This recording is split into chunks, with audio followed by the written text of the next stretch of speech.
아니 얘야, 너 다리가 갑자기 왜 이렇게 된 거니?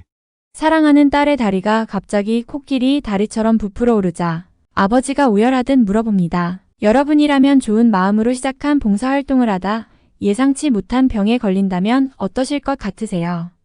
저라면 이 세상에 신은 없다라며 좌절에 빠질 것 같은데요. 오늘 위대한 뉴스의 사연을 보내주신 분의 이야기입니다. 대체 이분에게 어떤 사연이 있었는지 조금 더 자세하게 알아보도록 하죠. 캐나다인 아멜리아 씨입니다. 이분의 사연을 제가 대신해서 읽어드리도록 하겠습니다. 안녕하세요. 저는 캐나다에서 태어나 현재 한국에 살고 있는 아멜리아라고 합니다. 저는 캐나다 특산품인 메이플 시럽 제조 공장을 운영하는 부모님의 밑에서 자랐습니다. 저는 이남 일녀 중 막내로 태어났어요. 저희 부모님은 그 시대 사람들이 그러했듯 집안 수준이 비슷한 사람들끼리 만나서 결혼을 하셨다고 해요. 하지만 불행하게도 어머니와 아버지는 성격 차이를 극복하지 못하셨고 어머니는 자신을 더욱 사랑해줄 사람을 찾으셨다며 제가 태어나고 나서 얼마 되지 않았을 때 이혼을 하셨다고 합니다. 제 아버지는 워낙 성격이 불같으셔서 오빠와 저에 대한 양육권을 모두 가져오셨고 어머님께는 면접 교섭권도 허락하지 않으셨어요. 저희 어머니도 새로운 가정을 꾸리기 위해서였는지 단 한 번도 저희를 만나러 오지 않으셨고요. 그래서 저는 아예 어머니의 손길을 느껴보지 못한 채 자랐습니다. 그래도 저는 아버지의 사랑을 많이 받으면서 자랐어요.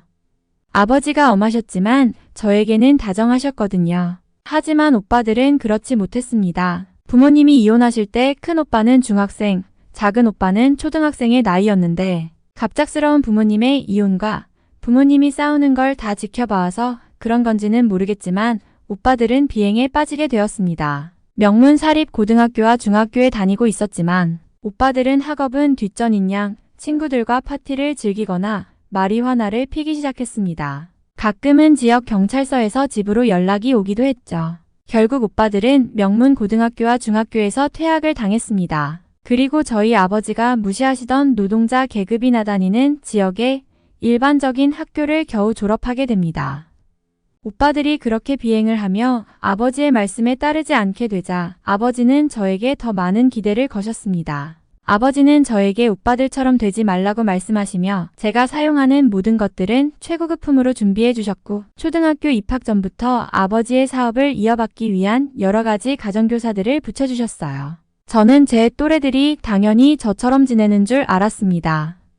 저는 눈을 뜨자마자 가정교사와 함께 유명한 고전이나 명저들을 읽으면서 의견을 교환했고 식사 시간에는 국제 정세에 대해서 이야기를 나눴습니다. 그리고 나서는 운동을 하거나 외국어 공부를 했어요. 중국어, 힌디어, 독일어, 스페인어 등등 다양한 외국어를 학습했습니다. 저는 차라리 아버지의 통제를 벗어나 친구들과 어울려 다니는 오빠들이 부러울 지경이었습니다. 물론 누군가에게는 제 상황이 상당히 부러운 환경인 걸 알고 있습니다. 저 역시 봉사활동을 가서 아이들을 만날 때 비로소 제가 정말 운 좋은 사람이라는 걸 느낄 수 있었거든요. 하지만 그 당시 어렸던 저는 답답하다는 생각이 더 컸습니다. 아버지의 교육 방식은 제가 초등학교를 입학하고 대학교에 입학할 때까지 계속됐습니다. 저는 방과 후에 친구들과 함께 놀러 가거나 친구 집에 방문하는 것 등등. 대다수의 아이들이 누리는 것들은 누리지 못한 채 아버지의 교육, 보수적인 가풍에 맞춰 생활했습니다. 그리고 대학을 입학하면서 결국 저는 터져버리고 말았습니다. 집을 떠나 대학 생활을 하고 싶었던 저는 캐나다를 떠나 미국에서 대학 생활을 하고 싶었지만 아버지가 결사 반대하였기 때문에 결국 아버지의 뜻에 따라 캐나다 토론토 대학에 입학하게 되었습니다. 저는 대학 생활을 하는 둥 마는 둥 하기 시작했고 자유롭게 세계 여행을 가고 싶다며 아버지께 제 의견을 이야기하기 시작했습니다. 단 한 번도 아버지의 뜻을 거역한 적 없던 제가 아버지께 반항하기 시작하자 아버지는 많이 당황하신 것 같았어요. 하지만 저는 지금이 아니면 계속 아버지의 뜻에 따라 살아야 한다는 느낌이 강하게 들었습니다. 그래서 아버지의 마음을 조금 다치게 하더라도 제 뜻을 굽힐 순 없었어요. 결국 아버지께서 조건을 거셨어요. 바로 해외 봉사활동이었는데요. 자유롭게 여행을 다니는 건 너무 위험하고 아버지 생각은 목적 없는 단순한 세계 여행은 시간 낭비가 될 수 있으니 차라리 아버지가 아는 단체와 함께 해외 봉사활동을 다녀오라는 것이었죠. 이건 역시 아버지의 뜻을 따르는 거라는 생각이 들기도 했지만 저 역시 여행보다는 봉사가 훨씬 더 사회에 도움이 될 거라는 생각이 들었습니다. 그렇게 아버지의 지인분이 운영하는 봉사단체에 속한 채 저는 봉사활동을 떠나게 되었습니다. 처음에는 라오스 방비엥 근처 고아원에서 봉사활동을 시작했습니다. 아이들에게 영어로 동화책을 읽어주거나 다 쓰러져 가는 집에 살고 있는 아이들의 집을 다시 지어주기도 했죠. 그렇게 라오스에서 3개월 정도 봉사활동을 했습니다.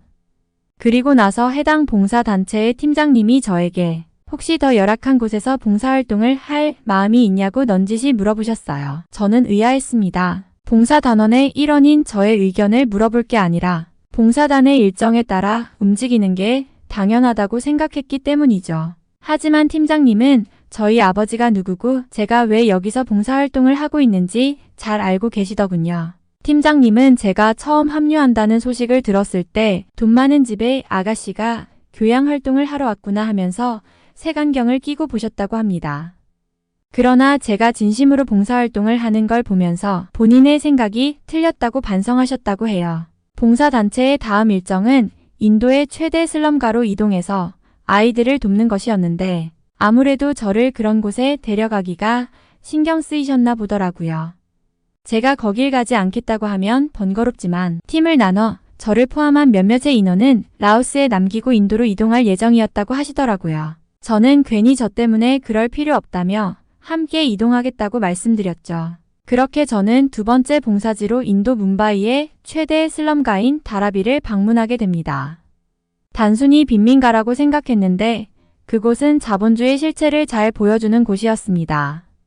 대다수는 가난하지만 극소수의 가족 기업 형태의 도자기 회사가 극빈층의 노동력을 활용해 돈을 쓸어 담고 있는 곳이었죠. 기업을 운영하는 사람들은 캐나다나 한국이라면 하루 생활비도 안 되는 돈을 월급으로 주면서 그들을 쥐어짜고 있었습니다. 너무 가슴이 아팠습니다. 인도 아이들의 올망똘망한 눈을 바라보고 있으면 정말 천사 같다는 생각을 했는데 그 천사들이 자라 마치 노예처럼 일을 하면서 삶을 살아간다는 게 잔인하다는 생각도 했습니다. 다라비에서는 거의 모든 게 부족했지만 그중 가장 부족한 건 의료 서비스였습니다. 다라비에 사는 극빈층은 돈이 없기 때문에 병에 걸릴 경우 그냥 자연 치유를 기다리거나 죽거나 두 가지 선택밖에는 없어 보였습니다. 저희 봉사단체는 이곳에서는 의료 봉사를 중심으로 활동을 시작했습니다. 다리비 사람들을 위한 텐트를 짓고 진료와 치료를 진행했죠. 이미 인도에서 봉사활동을 하고 있던 의료진들과 함께 합류해 봉사활동은 체계적으로 잘 진행됐어요. 저는 의료인이 아니었지만 다행히 어릴 때부터 힌디어를 배워왔기 때문에 통역사로 봉사를 했습니다. 저는 인도에서 봉사활동을 하면서 제가 살아있는 걸 느꼈습니다. 진짜 열심히 자신의 삶을 살아가는 사람들 옆에서 작은 도움이 되기 위해 노력하고 있으니 이게 진정한 삶인가 하는 생각이 들더라고요. 캐나다에서는 아버지의 계획과 가문의 격식에 맞게 살아왔지만 여기에서는 제가 아멜리아 그 자체로 온전하게 존재하는 것 같았습니다. 그렇게 하루하루 열심히 봉사활동을 하며 지내고 있었어요. 아이들에게 쓸 약이 부족해서 혹은 조금만 더 빨리 찾아왔다면 살 수 있었을 아이들, 사람들이 쉽게 죽어나가는 걸 볼 때면 계속 눈물이 차올랐지만 살기 위해 노력하는 다른 사람들을 위해서 계속 고군분투를 했습니다. 그리고 캐나다에 있는 제 통장에서 저희 봉사단체로 돈을 송금해 약을 더 살 수 있게 도움을 주기도 했습니다. 그러던 어느 날 퉁퉁 부은 상태로 아버지의 등에 엎인 채 텐트로 들어서는 소녀를 봤어요. 며칠 전부터 아이의 피부에 이상한 반점이 돋더니 온몸이 퉁퉁 부어오르기 시작했다고 아이의 아버지가 설명했습니다. 아이는 몸에 열이 오르는지 눈도 제대로 뜨지 못했습니다. 하지만 그 아이는 저를 보면서 살며시 미소 지었습니다. 저는 저도 모르게 그 아이의 머리를 쓰다듬으며 신의 가호가 있을 거라며 아이의 손을 꽉 잡아주었습니다. 그렇게 인도에서 봉사활동을 마치고 저는 캐나다로 귀국하게 됐습니다. 라오스과 인도에서의 경험을 통해 제 환경과 삶이 너무 감사하다는 것을 깨닫게 됐고 제가 아버지의 회사를 이어받아 좋은 경영자가 되어 어려운 사람을 도와야겠다는 생각을 했습니다. 하지만 어느 순간 문득 제 몸이 이상하다는 느낌이 들었습니다. 처음에는 발이 살짝 뻐근하다는 느낌이 들었는데 시간이 지나면 지날수록 제 다리 전체가 부어올랐어요. 특히 그 느낌은 오른쪽 다리에서 강하게 느껴졌습니다. 어느 날 아침 일어나 보니 다리가 퉁퉁 부은 채로 걸을 수가 없게 되자 저는 바로 병원을 찾았습니다. 병원에서는 전혀 원인을 파악하지 못했어요. 캐나다에서 가장 좋다는 병원과 유명하다는 의사에게 찾아가 진료를 받았음에도 명확한 원인을 알 수 없었습니다. 아버지께서는 봉사활동을 가서 알 수 없는 풍토병에 걸린 거 아니냐며 크게 화를 내시며 봉사활동 단체의 친구분에게 전화를 걸어서 노발대발 화를 내셨습니다. 저는 이렇게 된 이상 다 멈추고 휴식기를 가져야겠다는 생각했습니다. 하지만 제 생각이 너무 안일했던 걸까요? 제 병은 점점 확산되기 시작했고 이러다가 다리를 잘라야 하는 건 아닐까 하는 공포가 엄습해왔습니다. 이제 일상생활이 거의 불가능한 상황까지 발전하게 됐죠. 그러자 봉사단체의 대표님께서 저에게 직접 연락을 하셨어요. 이렇게 돼서 미안하다며 어쨌거나 봉사활동을 다녀온 뒤 그렇게 된 것이니 자신에게도 일정한 책임이 있다며 정말 미안하다고 말씀하셨어요. 저는 괜찮다며 이게 풍토병인지 원래 제가 앓던 병인지 알 수 없는 거 아니냐며 말씀드렸죠.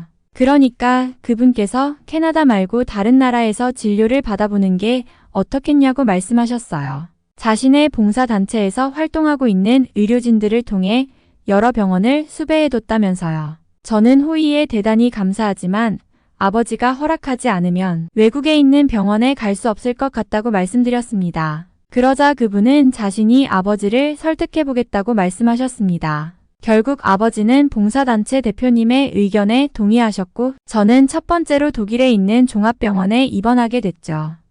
하지만 그곳에서도 제 병은 나아지지 않았어요. 그러자 봉사단체 대표님이 저와 아버지께 한국을 추천해 주셨습니다. 자신의 단체에서 활동하고 있는 다양한 국적의 의료진들이 한국의 의료 시스템을 모두 입을 모아 칭찬하고 의료기술 역시 뛰어나다고 이야기했다는 것이었습니다. 사실 그분은 일본을 추천하려고 하셨는데 다른 의료진들의 이야기를 듣고 한국을 먼저 추천하셨다고 말씀하셨어요. 결국 저는 한국행 비행기에 오르게 됩니다. 제가 입원한 병원은 시설도 너무 쾌적했지만 의료진들이 거의 다 영어를 할 수 있어서 생활하는데도 아무 무리가 없었어요. 한국에 있는 병원에서는 완치는 불가능하지만 수술과 치료를 계속하면 일상적인 생활은 가능할 것이라고 자세하게 설명해 주셨어요. 제 병이 열대지방의 풍토병인 코끼리 다리병의 일종인 것 같다고도 하셨고요. 그렇게 저는 지금도 한국에 있으면서 제 다리를 치료하고 있습니다. 치료가 완료되면 캐나다로 돌아가 공부를 계속할 예정이고요. 캐나다, 독일에서 찾지 못한 병명과 치료를 한국에서 할 수 있게 돼 너무 기쁘다고 아멜리아 씨가 사연을 보내주셨네요. 저도 한국의 의료기술이 이 정도일 줄은 상상도 못했는데요. 정말 대단한 것 같습니다. 봉사활동을 하다가 풍토병을 얻으면 정말 좌절할 법도 한데 아멜리아 씨는 정말 긍정적인 것 같습니다. 한국에서 치료 꾸준히 잘 받으시고 멋진 경영인이 되셔서 어려운 사람들 많이 도와주시면 좋겠습니다. 오늘의 위대한 뉴스 사연은 여기서 마무리하겠습니다. 아멜리아 씨에게 따뜻한 댓글 하나씩 남겨주시면 정말 좋을 것 같아요. 위대한 뉴스의 이야기를 끝까지 들어주셔서 감사합니다. 사연이 감동적이었다면 좋아요와 구독 알림 설정까지 해주시고 다음에 업로드될 더 따뜻한 감동 사연 함께 해주세요. 행복한 하루 되세요.